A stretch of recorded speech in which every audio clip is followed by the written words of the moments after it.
J'ai acheté cette voiture par hasard. Elle m'a pas plu tout de suite, elle m'a plu le lendemain. Ce qui m'a vraiment plu, c'est de disposer d'une voiture qui ressemble par bien des aspects à une voiture ancienne, comme je les aime a priori, c'est-à-dire une voiture des années 70, voire même de la fin des années 60. C'est une voiture classique, traditionnelle, mais qui fonctionne extrêmement bien parce qu'elle n'a pas été fabriquée en 1970. La seule chose dont on dispose dans cette voiture, c'est de l'injection et de l'allumage électronique. Tout le reste se fait à la main. On a la joie d'avoir un moteur extraordinaire, 390 chevaux, ce qui est quand même pas rien. Aujourd'hui encore, ça pousse pas mal et ça a une certaine allonge.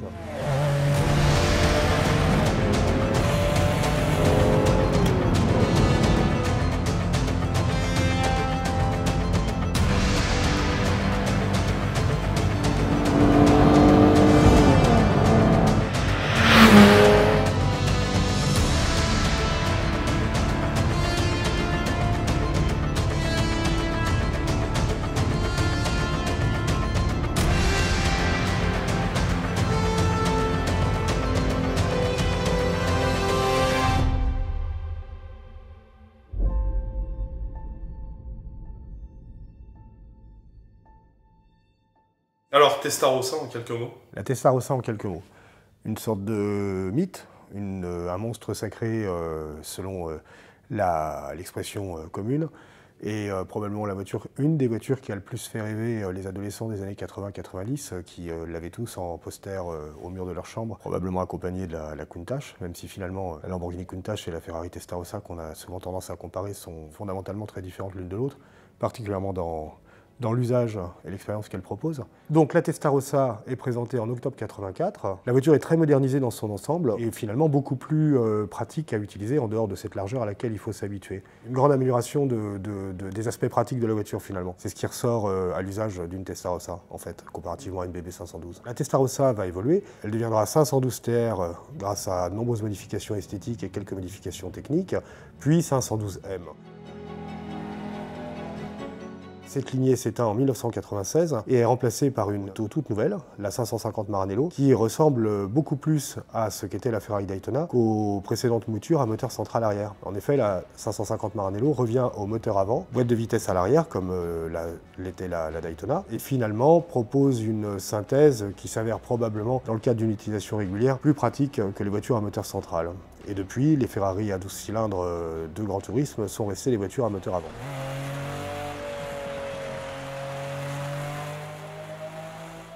Première Testarossa a les roues à système de serrage central, que l'on appelle en italien monodado, et un seul rétroviseur, qui est le résultat de recherches en soufflerie assez poussées, semble-t-il, et qui est assez curieusement fixé à mi-hauteur du montant du pare-brise. Bon, au niveau esthétique, chacun se fera son idée. Il n'en reste pas moins que ce système n'a duré que quelques années, de mémoire de octobre 84 lors de la présentation de la voiture jusqu'à mi-87 environ. Dans la foulée, la voiture est équipée de deux rétroviseurs plus classiques installés au pied des montants de pare-brise. Au demeurant, avoir un rétroviseur à droite sur une Testarossa, c'est pas complètement idiot parce que la voiture est tout de même assez large et on a souvent l'occasion de vérifier si ça passe comme on le souhaite à droite. En 88, les roues à serrage central sont remplacées par des jantes à serrage classique par 5 boulons, ce qui par ailleurs correspond à une modification des éléments de suspension qui annonceront ceux que nous trouverons plus tard sur la 512 TR d'ailleurs.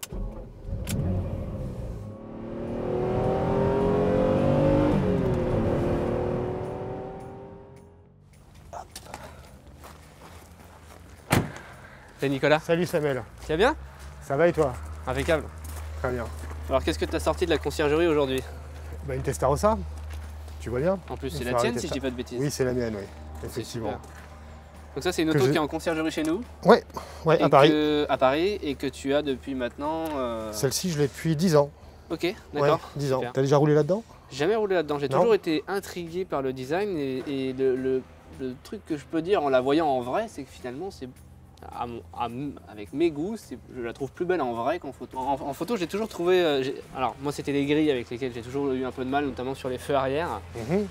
Et c'est ce porte-à-faux à l'avant. Et finalement, à la voir en vrai, il y a un truc, quoi. Hein, alors, il y a un truc, en fait, qui est amusant, c'est qu'aujourd'hui, c'est une voiture qui est assez petite, finalement. Ouais. Non, c'est vrai que c'est une voiture qui est assez petite. Les roues sont pas immenses, c'est du 16 pouces, elle est basse, objectivement. Elle est pas très longue, elle est juste large. Une aile d'avion, c'est une aile d'avion inversée. Une aile d'avion inversée. Voilà. Ce qui vaut mieux d'ailleurs. Hein, sinon, ça fait Mark Webber. Sinon c'est un avion. Here we go. Oh my god. Oh my god. Alors tu vois d'ailleurs, puisqu'on en parlait, c'est amusant, tout est extrêmement cohérent. Puisque finalement la voiture est en forme de Delta. Tout à fait. Elle est beaucoup plus large à l'arrière qu'à l'avant. À l'arrière qu'à l'avant, ouais. Voilà. Il y a cette légère finalement, parce que dans les petites rues, il ne faut pas se dire l'avant est passé, donc le reste va passer. Finalement, les deux rétros, c'est pas idiot. Ouais, ouais, c'est clair. Et à l'inverse, tous les gens qui ont une voiture avec un rétro nous diront que c'est quand même pas pratique à l'usage. Non, mais il y a des voitures où tu as beaucoup de visibilité arrière. Ouais. Je pense toutes les voitures des années 60-70. Non, mais même moi j'avais un coupé Burton en 2 litres avec un seul rétro. En Oui, 750 avec un seul rétro. Oui. Et pour le coup, la lunette arrière, quand tu te retournes, tu vois tout. C'est un petit coffre, tu vois très bien. Quoi. Tu vois tout, effectivement. Autant dans des autos qui sont déjà un peu plus compactes, un peu plus travaillées, peut-être que c'est pas trop. Quoi. Bah, sur une voiture moderne, par exemple, ça serait impossible. Sur une voiture moderne, ça serait impossible. Donc voilà, donc on a une voiture en forme de Delta.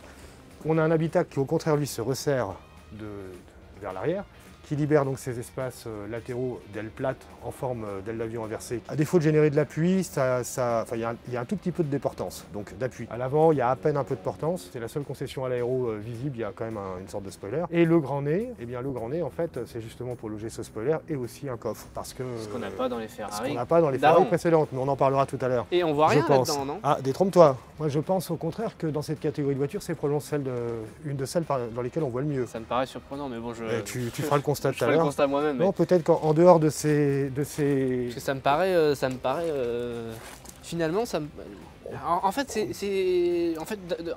maintenant qu'on en parle, je suis un peu partagé, mais premier abord, on a l'impression que les ouvrants sont finalement assez petits, et puis effectivement, quand on se penche, on se rend compte qu'on voit vachement bien dedans. Quoi. Donc, alors si tu vois bien, général, quand tu vois bien dedans, de l'extérieur vers l'intérieur, tu vois beaucoup mieux. Ça marche bien dans l'autre sens aussi, voire même mieux. Effectivement. Ok, voilà. C'est chouette. On l'essaye? On l'essaye, bien sûr. Je te laisse t'installer. Comment ça s'ouvre? Ah oui, on a profité des grilles, c'est planqué. Glisse ta main dessous.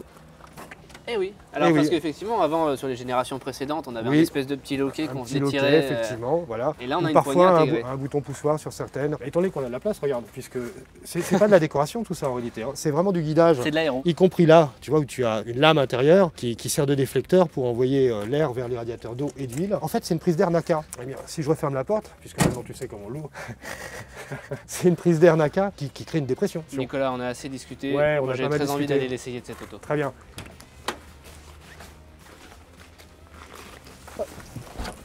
Hop. Plutôt facile de rentrer, il y a finalement de la place. Oui. Bah oui, tu vois, regarde. Ah ouais, il y a de la... et finalement on voit bien. Enfin en tout cas en passage, j'essayerai après en conducteur. Je suis quand même prudent sur mon jugement. Et on touche pas le plafond. En route. Bon alors c'est parti. Tu vas voir quand tu prendras le volant tout à l'heure, la seule difficulté de cette voiture, c'est l'embrayage. D'accord. C'est un embrayage bidisque. D'accord. Donc comme toujours chez Ferrari, l'héritage de la course. Est-ce qu'on a un peu le même effet que celui qu'on peut avoir sur des embrayages renforcés modernes finalement? Pas tout à fait, parce qu'en fait, sur un embrayage renforcé moderne, on a un point de friction qui est très bref et qui est très violent. D'accord. Et donc oui, le risque, ça cale tout de suite, t'as peu de points de patinage. Quoi. Un bidisque, c'est exactement l'inverse. À peine tu décolles le pied de l'embrayage, que déjà la voiture commence à ramper. Donc tu te dis c'est bon, et là tu le lâches un peu plus vite.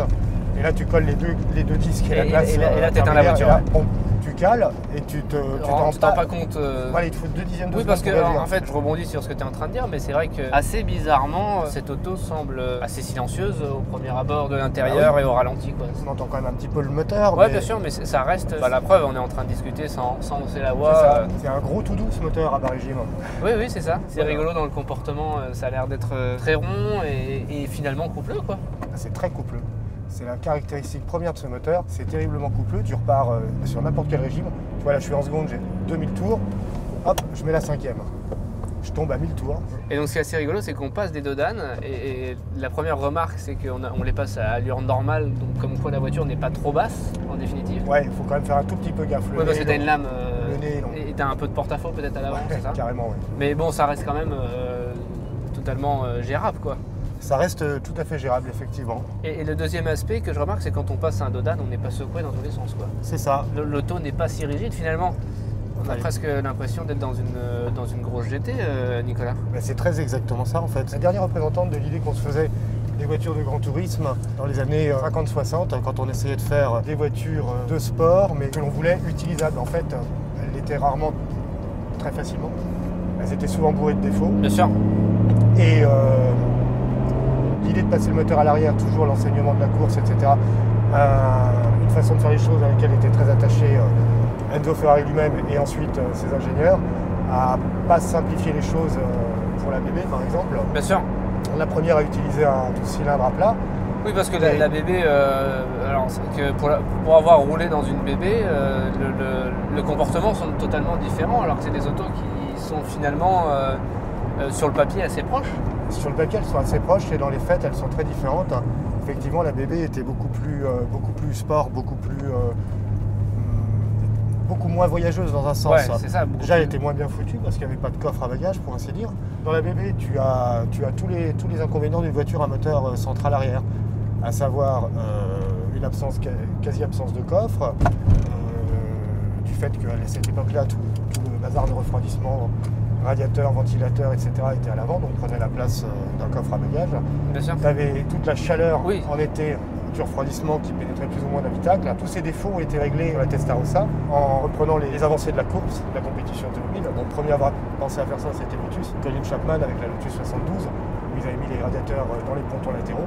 Ça a été repris sur toutes les Formule 1 ensuite, et ça a été adapté aux voitures de route.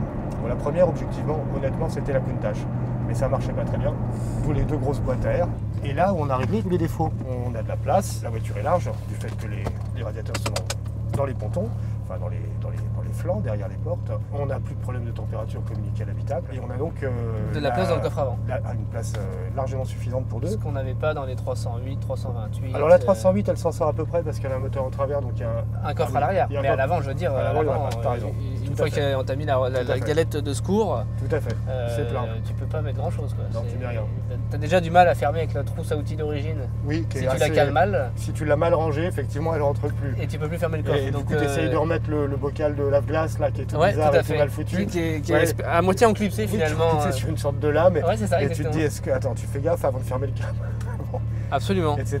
Et donc, ce qui est rigolo avec la Testarossa, en fait, c'est que c'est vraiment une vraie voiture de grand tourisme à moteur arrière, ce qui n'est pas l'idéal pour faire une voiture de grand tourisme. Objectivement, il vaut mieux faire des voitures dans l'autre sens. Bien sûr, c'est Bah, ce qu'on a vu dans immédiatement la après, suite. ils vont venir à quelque C'est quoi, chose c'est qui la ressemblera. 550 550 Maranello, ouais, qui Et reprend. puis après, ça prend la principe, lignée oui, jusqu'à voilà, la jusqu'à 812 la aujourd'hui, en passant par la Exactement. F12, etc. Donc Exactement. finalement, c'est la dernière GT Ferrari avec un moteur arrière. C'est la dernière moteur central arrière. C'est la dernière 12 cylindres à moteur central de route classique. C'est vrai qu'on a eu des V12 Les Ferrari Enzo, sur etc. sur les Enzo, la Voilà, Ferrari. exactement. Et puis c'est à peu près Mais tout.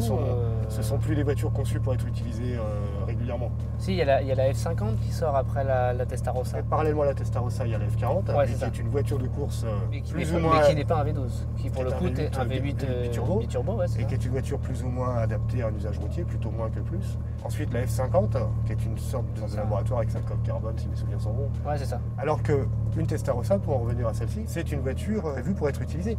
Certes, c'est un peu large, c'est un peu bas, tout se fait à la mano là-dessus. Hein. Il n'y a pas Bien sûr. d'ABS, il n'y a pas d'antipatinage, il n'y a pas de direction assistée. C'est assez marrant d'ailleurs, parce que celle-ci est de fin 90, modèle 91. La moindre BM avait tout ça en série à cette Bien sûr, époque-là. bien sûr, bien sûr. Et on a Là, des vitres électriques quand même, Nicolas. Faut pas, On a- ne crachons pas sur Ferrari.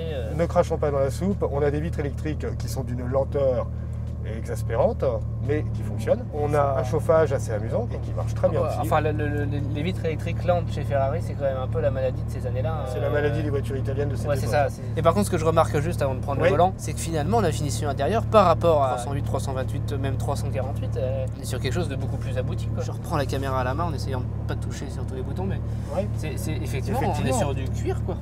Ouais, on est sur du cuir omniprésent, on est sur des équipements vachement... Ah, c'est marrant, voilà. en rangeant le, Les ranges cassettes, les ranges cassettes. ceux que les moins de 20 ans ne peuvent pas connaître. Alors, la boîte à attends, gants je vais s'ouvre prendre comme la ça, main. tu appuies sur un bouton qui est là, Le bouton de la boîte ça à fait gants, ce clou, hop, et ensuite tu libères la boîte à gants et c'est nous. et c'est nous. c'est Voilà. nous. Et donc Et dedans, dedans, tu as... une superbe lampe torche qui se branche sur l'allume-cigare, la pression des pneus. Alors c'est bien, hein, la pression des pneus est donnée. La pression des pneus est donnée si tu roules à 260 km/h. Ça c'est rigolo. Jusqu'à 260. Jusqu'à Voilà. 260. Si tu vas à plus que 260, il faut en mettre davantage. On a plein de petites choses amusantes. On a une console au plafond avec un éclairage d'appoint. Voilà. C'est très 747 hein, dans les boutons C'est et ça. dans l'éclairage. Hein. Et l'ensemble du pavillon, toutes les garnitures sont en cuir intégralement. Bon, malgré tout, je me permets, hein, quand même. Le J'adore bouton cette est- voiture, mais le on bouton sent est de- que les plastiques peuvent parfois être... non. Écoute, les plastiques sont ce qu'ils sont, ils sont un peu de leur époque. T'as une Mercedes, hein, C'est quand ça. même- c'est un peu plus rigolo qu'une Mercedes d'ailleurs. C'est vrai que le bouton là est un peu de travers, je ne sais pas pourquoi, mais ça marche. Donc Oui, voilà, on va si pas ça s'en marche, plaindre. faut pas y toucher. Si ça fonctionne, ça fonctionne. On m'a laissé entendre que c'était des aérateurs d'Alfa Romeo, mais je ne sais pas de quel Alfa Romeo ça sortirait. J'ai Oui, pas parce que reconnu. c'était la mode Ouais, Ferrari d'avoir les boutons de vitre, C'était chez, etc. tous les, Ouais, chez tous les fabricants de voitures de sport italiennes. Hein. C'est ça, Toutes c'était les de Italiennes reprendre, des années 70 ont des feux arrière de Berlin Alpha. Hein, à 2,7 comme les, près. les fameuses petites lampes de clignotants, les répéteurs de clignotants sur les Sur les ailes avant. ailes avant, Oui, bien qu'on sûr. retrouve sur Oui, oui. certaines Fiat. Oui, oui. certains- Mais les Anglais, c'est pareil, hein, les Bien répétiteurs sûr. de clignotants d'une Rolls Silver Shadow sont les mêmes que ceux d'une Triomphe. Hein, Ouais, ou, tout à fait, je sais tout à pas fait. quoi. Ouais, tout à fait. Bon, Nicolas, j'ai très envie de prendre le volant là. Eh ben, très bien. J'ai envie de voir si effectivement c'est un camion ou pas du tout. C'est une des rares autos très rapides, puisque toutes les Testarossa ont dépassé 290 km/h aux mains des différents essayeurs, ce qui n'était pas toujours le cas des voitures de sport des années précédentes, dont les vitesses revendiquées étaient rarement atteintes. La Testarossa donc flirte avec les 300 km/h réellement, et est une des rares voitures de sport de tout temps à aller à ces vitesses-là sans l'aide d'artifice aérodynamique. Sauf une peut-être qu'on oublie toujours parce qu'elle est très rare, la McLaren F1. Paraît presque carré, les flancs sont lisses, en arrière des grilles latérales, c'est parfaitement plat. Et d'ailleurs, les jantes aluminium qui ne sont pas d'un dessin extravagant, en dehors de reprendre le schéma classique des Ferrari de cette époque en étoile à 5 branches, sont assez plates, elles n'ont pratiquement pas de déport intérieur, pour la simple et bonne raison que plus une jante est plate, plus aérodynamiquement parlant, elle est dans la continuité du flanc de l'auto et ne génère pas de turbulence. C'est la raison pour laquelle les jantes des Ferrari à partir de cette époque se sont trouvées à offrir moins de déport extérieur que par le passé.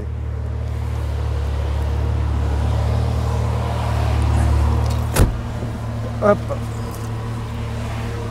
Alors, il va falloir que tu règles ton siège, Oui. parce que je sais que tu aimes conduire le dos assez vertical. Oui, alors moi d'abord je conduis le dos vertical et je conduis le nez dans le pare-brise. Donc frein à main flottant comme, Frein à main fly-off, comme, effectivement. comme sur les Aston, etc. Première sensation, en fait on voit vachement bien dans cette auto. On voit vachement bien. Par rapport à une Countach, tu faisais la comparaison tout à l'heure où pour le coup on voit vachement mal. Ah oui. Dans cette auto finalement j'ai l'impression d'être dans un C4 Picasso avec le pare-brise qui remonte. Ouais. Alors c'est lié au fait que je roule dans le volant.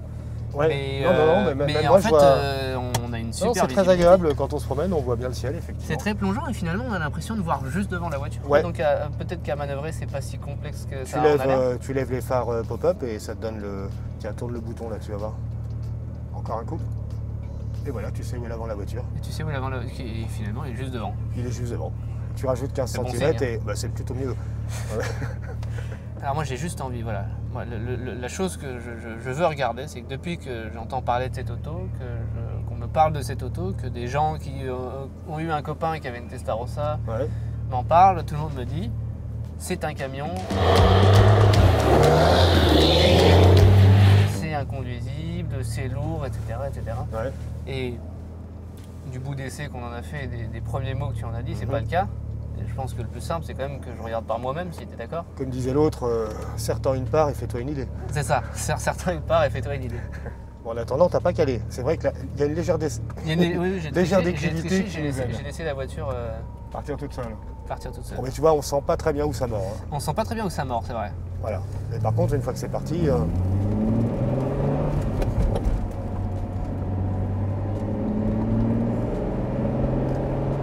Alors ça fait 50 mètres que je roule, mais je peux déjà dire que c'est pas un camion. Hein.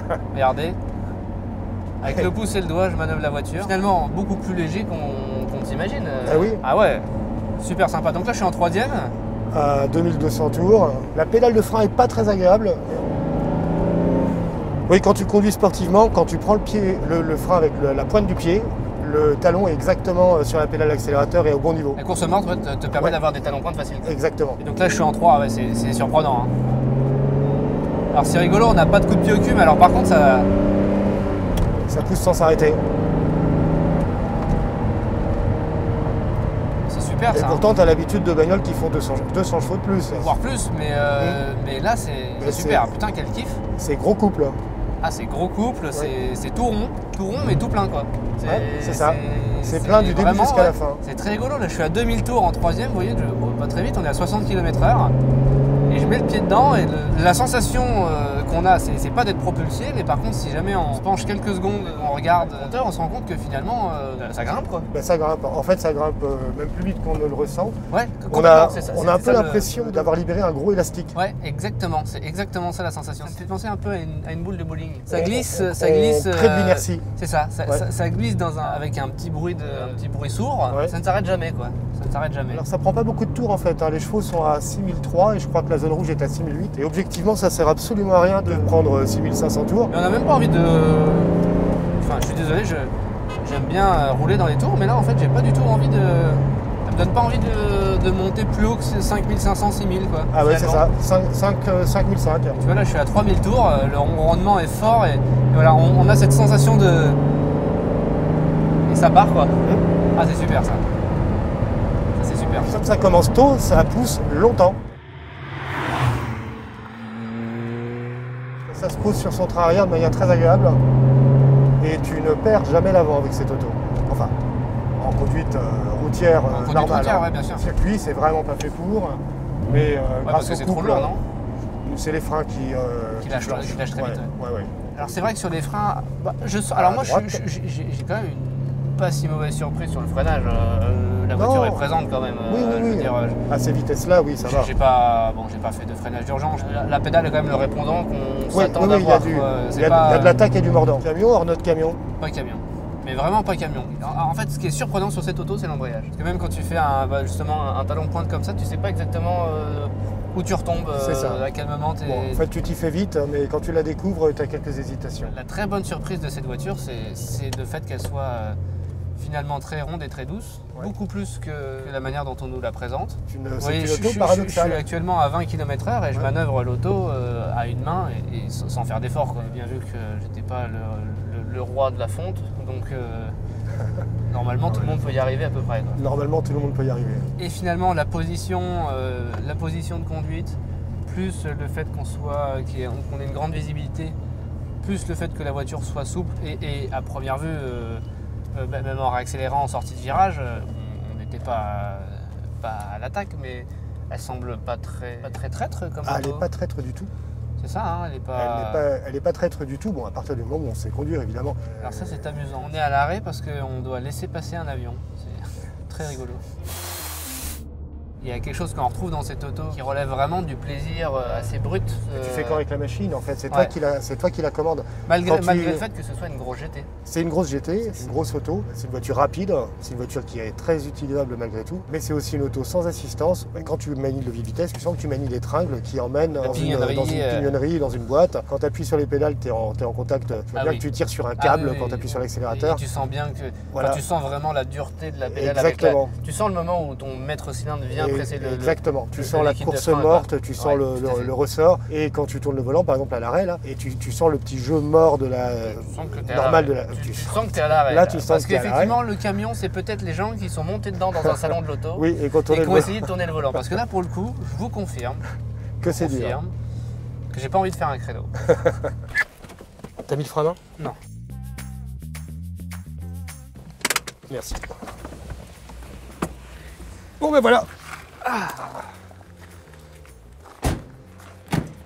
Eh bien, Fantastique cette auto. Bah écoute, Nicolas, on a tordu le cou aux idées reçues. ouais, merci beaucoup pour cet essai parce que finalement, je sais pas trop ce que je venais chercher en essayant. D'abord, je sais pas exactement ce que tu allais ramener comme auto, mais je sais pas exactement ce qu'on venait chercher dans cet essai. Et je crois que la conclusion, c'est que finalement, on s'attend à trouver une auto dure à conduire, très puissante et ingérable. Et finalement, on trouve une espèce de GT docile et onctueuse. Voilà, c'est ça le terme, c'est onctueux. Et tu vois, si j'avais 5 voitures à acheter, j'en achèterais pas une. Si j'en avais 15 à acheter, j'en achèterais une. Pour moi, elle n'est pas dans mon top 10, mais dans un top 15, elle a sa place, quoi. Parce que ça reste un mythe de pas mal de choses. C'est comme une auto qu'on a retrouvée dans plein de films. Et merci beaucoup pour cet essai. Puis écoute, je te dis à bientôt. La voiture rentre en conciergerie ce soir, c'est ça? La voiture rentre en conciergerie ce soir, on va pas trop traîner, sinon on va encore avoir des bouchons. Super. Puisqu'on n'est pas à Paris là. On n'est pas à Paris là. Là, il y a un avion qui a démarré, donc on va vous dire au revoir. Mais écoute, ça ne cesse d'ailleurs. Nicolas, à très vite. Samuel, salut à à tous. très bientôt. Si tu as une suggestion pour la prochaine, je suis à l'écoute. Je pense qu'on sera Sinon, nombreux à avoir des suggestions et puis sinon très bien. on demandera l'avis de ceux qui nous regardent. Faites-moi une liste. À très vite. Salut. Voilà, cette vidéo est terminée. Nous espérons qu'elle vous a plu. N'hésitez pas à partager, liker, vous abonner. Nous sommes de retour à la conciergerie Carzop. Cette voiture va pouvoir se reposer. On vous retrouve bientôt pour une nouvelle vidéo. C'était Nicolas pour Carzop. Merci, à bientôt.